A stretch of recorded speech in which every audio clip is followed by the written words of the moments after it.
What's going on, guys? Welcome to another episode of U4 Code Geass, Roze of the Recapture. This is episode 11, and with me, as always, I have Loosepad. Mhm.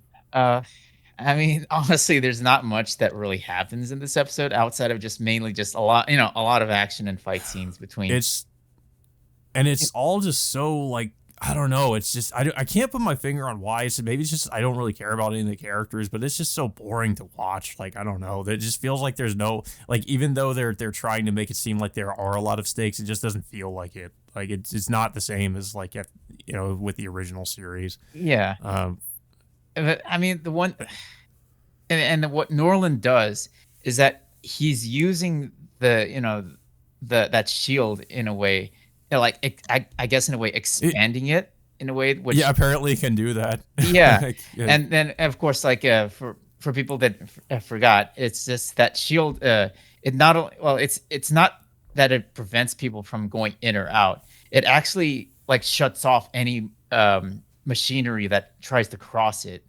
So like that one example that that aircraft that's flying around gets touched by that shield, and then like they end up crashing down into the ground. So what I thought what mm. Norland was going to do is that he was going to expand the shield worldwide, and then shut off like potentially shutting off every nightmare frame, leaving all the other leaving his Loki machines to pretty much slaughter everybody else on Earth. But apparently that wasn't the case. He was using it Uh, for some other means. Yeah, I mean, my whole problem with this is like, I mean, it's just like my issue with them having a Damocles is where did Neo Britannia get access to this kind of technology? I mean, and Neo Britannia is supposed to just be like I mean, supposedly at least a small resistance group. Like, where are they getting all this technology, especially all the technology used to create the Loki robots? They're Yeah, just like, it's just yeah, but even and especially like so many of them. Like I mean, I don't even know how many of they're supposed to be, but it seems like they have like endless supplies of, yeah, Loki robots. I mean, the scientists that created the Lokis, of course, It was just funny. Like he just gets killed like, yeah, by the Loki. like he was like in the last episode, he was thrown under the bus by Norland, and he decides to to fix this by exposing Norland as the culprit of sending all these Loki machines like all over the world, and of course uh, and of course like they get all the evidence, but of course they're still because like all the Lokis are attacking like pretty much every country around the world. They're pretty much stretched thin. So I think like Cornelia is like the only person available to who at least can launch a counterattack against Norland, but like her forces are still like stuck behind the shield. So um, Sakuya is of course is trying to take down the shield, but of course she ends up getting trapped behind there because she doesn't have like Norland's access. So she ends up getting help by all the other Japanese resistance members to help take down. Well, actually, no, not help take down No, the she shield. she contacts she tries to get in contact with the Black Knights that I guess Naravan had defected, so she Naravan has to help her like shut it down because they need I guess she needed the biometric data of Norland to shut down the barrier. Yeah.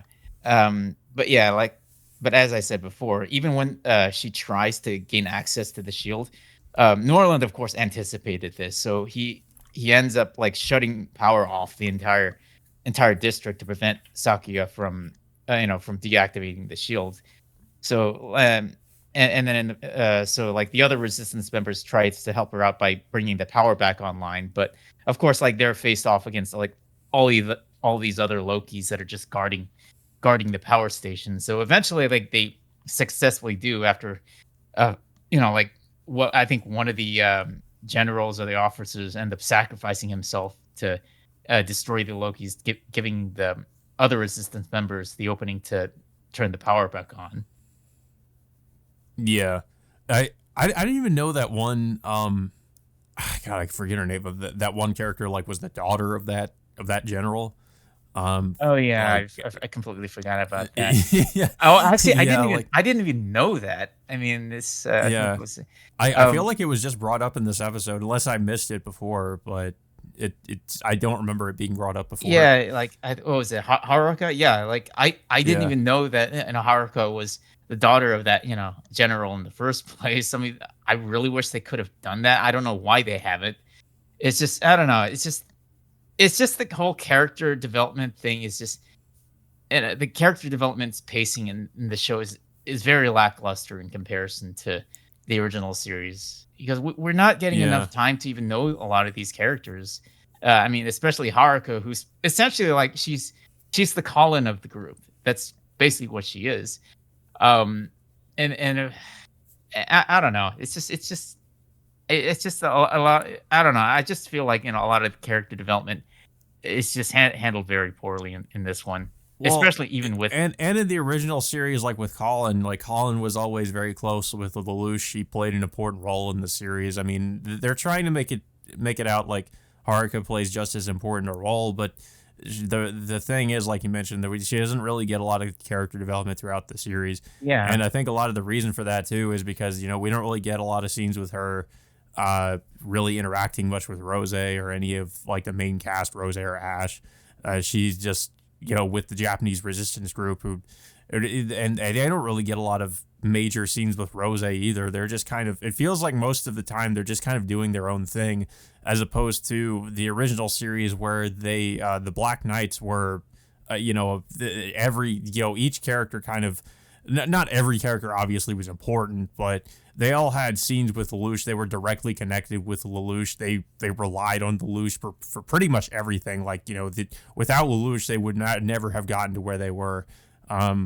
Which doesn't really feel like it's the case in Roze of the Recapture with the I forget their name. They had a name. It was the 9 stars or whatever. This new resistance group. Yeah, It doesn't really feel that way because it feels like most of the time they're just kind of doing their own thing, and Roze doesn't really play, at least doesn't really seem to play a crucial role in their success against Neo Britannia, at least most of the time. yeah. I mean, she does help them out with during the Damocles attack. Yeah, But yeah, but beyond that, like I said before, like she's like Saki is not Lelouch. She doesn't have the same type of intellect that I mean yeah. she's tech I savvy, mean, but she and I don't.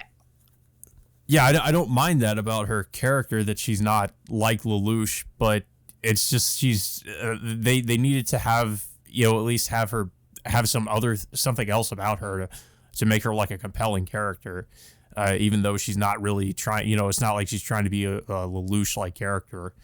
But there's not really anything I can point to that is really that compelling about her. Yeah, it's just Um, I mean for Lelouch, like every character in the original show had at least some substantial backstory. Like Lelouch's hatred toward the Britannian royalty, his father, and for much of his family for a myriad of reasons.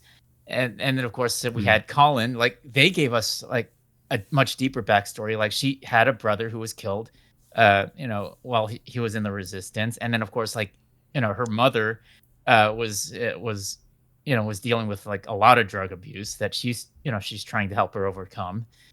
And then of course it goes on from there, but for everybody else we just don't get that.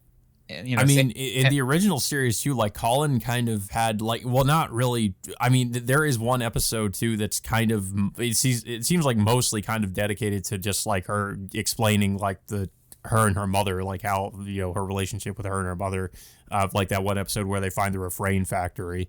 Um, but there's not really anything like that, for instance, in Roze to kind of at least give us something to I guess latch onto with Haruka. no, because like I They said, could have done something like that with with her and her father, I guess, to maybe, I don't know, present some kind of conflict or something interesting with them.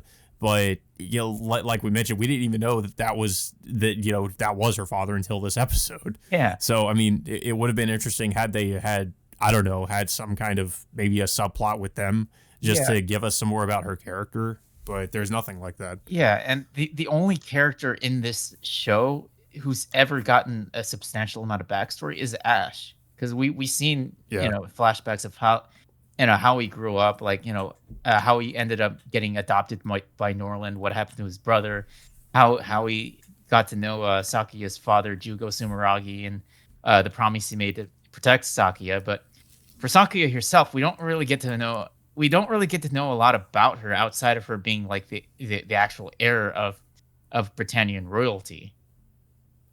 Yeah.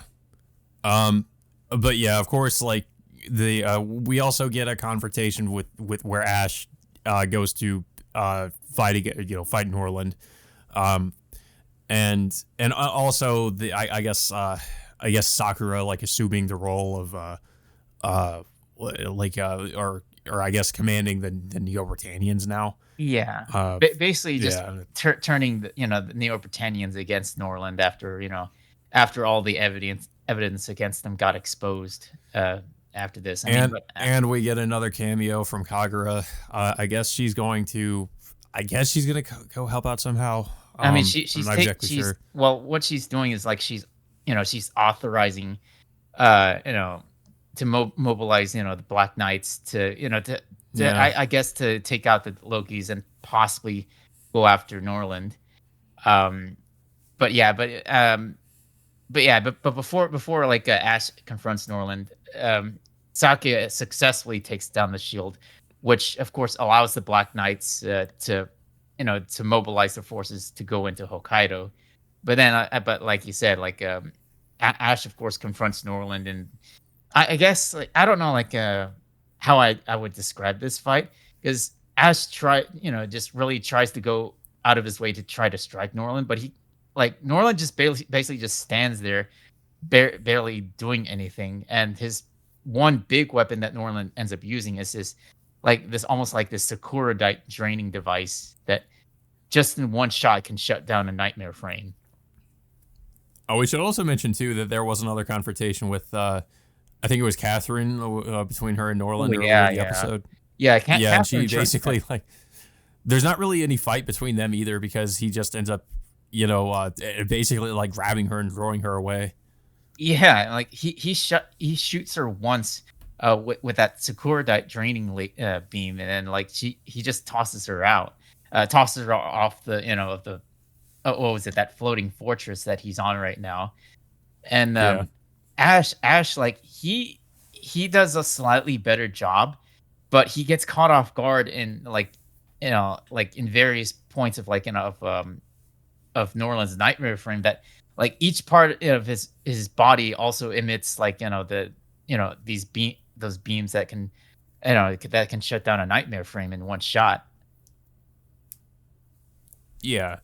So yeah, I mean, it seems like, of course, that by the end of the episode that Ash is in trouble, but like with the episode where it seemed like he was about to, he might have like shot Sakuya.